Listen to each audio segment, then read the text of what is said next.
Good afternoon. My name is Amanda Clark, and I'm applying to the You Teach program with Epic. A little bit about myself. I'm from Oklahoma, and I live in Norman with my wife and our 5 kids. We have 5 teenagers. I'm a licensed Oklahoma attorney, and I'm also an adjunct professor part-time for the OU College of Law and Southeastern Oklahoma State University.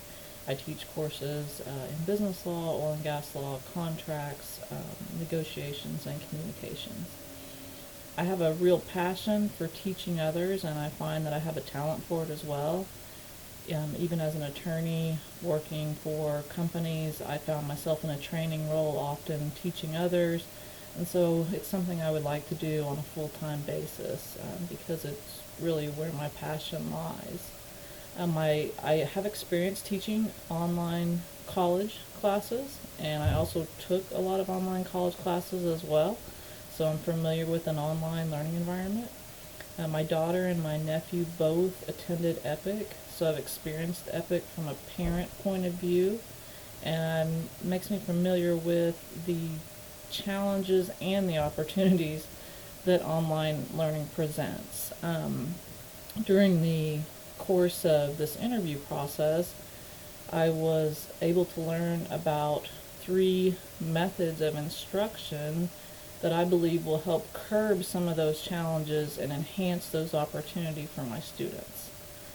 These are methods that I've somewhat used in the past for my college classes, but I can see that I'll need to learn more about them and employ them more heavily for a program like EPIC because of the online learning environment and teaching students of various ages, abilities, and learning baselines. So those 3 instruction methods are the data-driven instruction method, the differential learning method, and the personalized learning method. And I think that these 3 methods actually complement each other.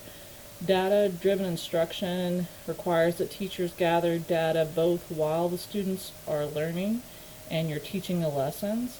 And then again at the end of the lesson, you do an evaluation to determine a baseline level for each student, and you analyze not only where they are and how much they've learned, but how they actually learn.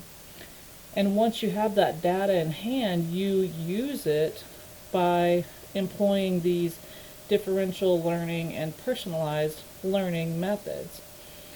Differential learning is an acknowledgement that not all of us learn the same. People all have their differences, and of course, students learn differently.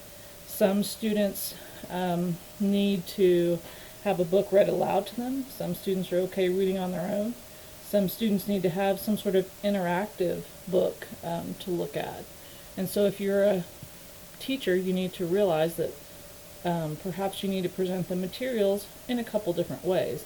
And not only present the materials in a couple different ways, but perhaps you need to allow them to express what they've learned in different ways as well. So maybe some students are okay writing a book report, but other students would rather give an oral book report.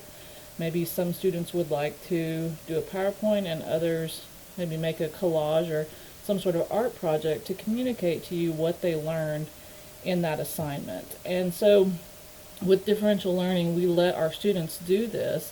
We let them learn in a way that helps them become more engaged in the learning process because they have more control over it. And not only do they have more control over it, but if we're acknowledging that it's okay for them to learn in different ways, and we let them do that, and we let them communicate in different ways, it takes a lot of the stress out, right, of just trying to figure out what to say next or how to communicate to your teacher when you're not learning something because it's not being presented in the right way. But if we can present things in the right way using that data that we collected, then these students can have a more engaging and less stressful experience with learning, and hopefully that will enhance their learning and that will allow them to excel as opposed to being left behind because they didn't learn it in the correct way. And so once we have the data and we've acknowledged that we need to participate in differential learning, we use personalized learning to create a plan for each of these students, again, based on their individual needs, so that We take the data that we've collected and analyzed and observed from the students and their parents, and it provides a learning path for each of the students tailored to their individual skills, needs, interests, and abilities. And again, this gives them more control, allows them to be more engaged in the process of learning, and helps them become invested in the outcome so they can achieve the learning outcomes needed to succeed in both state testing and the outside world. So all these three forms of instruction, they work together to form an ideal teaching method for EPIC students, which allows them to have more control over what they're learning and how they are learning, and hopefully produces better students and happier students as well. So it may be a little more work for the teacher, but it's worth it in the end to produce better students and a better quality of learning. I thank you for your time and appreciate this opportunity to speak with you, and I hope to speak with you more soon. Thank you.